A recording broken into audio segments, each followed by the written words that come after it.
Okay, so this is day 2 on the Supra motor start, so we'll see if it works this time.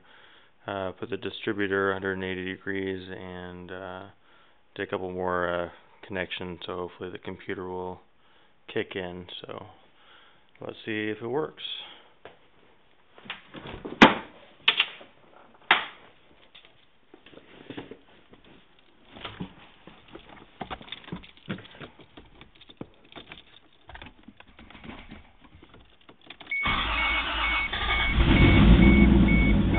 There we go.